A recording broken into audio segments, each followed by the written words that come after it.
Senator from Kansas.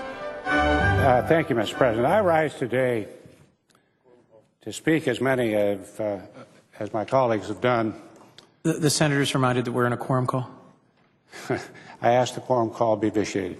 Without objection. Thank you so much, Mr. President. Mr. President, as I said, I rise today, as many of my colleagues have done, to speak in favor of the final passage of the conference report to accompany the FAA Air Transportation Modernization and Safety Improvement Act. I don't know what the acronym is for that, but it's a long name, but it's been a very comprehensive bill, very good bill. And I especially want to thank Senators Hutchison and my good friend from West Virginia, Senator Rockefeller, and their dedicated staff for the countless hours, Mr. President, countless hours they have dedicated over the past 5 years, to produce legislation that will provide the Federal Aviation Administration with the tools necessary, finally, to begin supporting a 21st century national airspace system. It's not often that you have a staff, 2 members dedicated 5 years to finally come up with a bill. Tough sledding, but they've gotten it done. The aviation industry remains one of the most important economic sectors in my home state of Kansas. Passage of this 4-year reauthorization is absolutely critical for giving aviation companies the necessary funding and regulatory certainty to move forward with a number of important initiatives. Not very often in today's world can you talk about regulatory certainty. This bill will do that.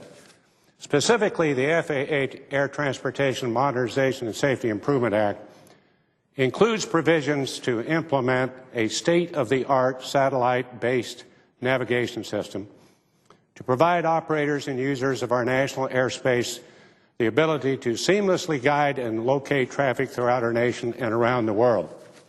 It also authorizes critical funding for the essential air service programs, which provide Kansas and other rural states the ability to provide air service to smaller communities and the citizens and businesses whose livelihood relies on the ability to travel longer distances in a short amount of time.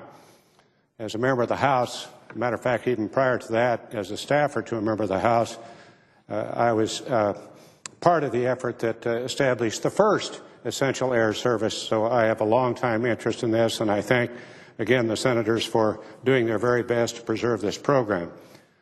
More importantly, this legislation reflects a bipartisan effort to continued health of the general aviation industry. This industry contributes over $150 billion to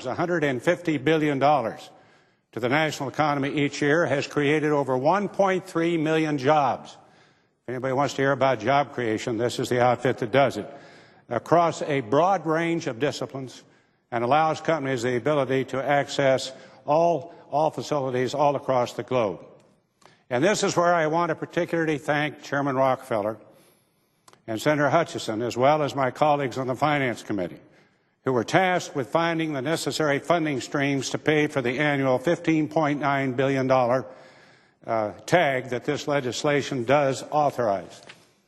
Notably, this legislation does not include language imposing disproportionate and onerous user fees on the general aviation industry.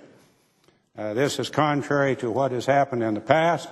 This has been a general agreement now, and rather this legislation preserves the current fuel tax levels, an efficient and effective funding mechanism that accurately reflects general aviation's use of the system. If anybody down at 1600 Pennsylvania Avenue is listening, I would hope that they would adopt the same attitude as we have been able to reach in a bipartisan way and not pick on any particular industry or use their name or an acronym for their name about 6 times or 7 times in 3 paragraphs of recent speeches. Lastly, this legislation would not undermine steps taken at the Department of Transportation to protect private citizens from having their movements tracked by anyone with easily accessible flight tracking technology. So in closing, I look forward to joining my colleagues later this afternoon in passing this important issue, an important measure, a great comprehensive bill that will support more than 1 million jobs and help spur further economic growth and development in our nation's aviation sectors.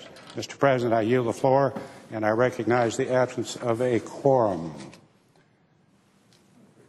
Mr. President, I ask the quorum call be vitiated. Without objection. Thank you, Mr. President. Mr. President, I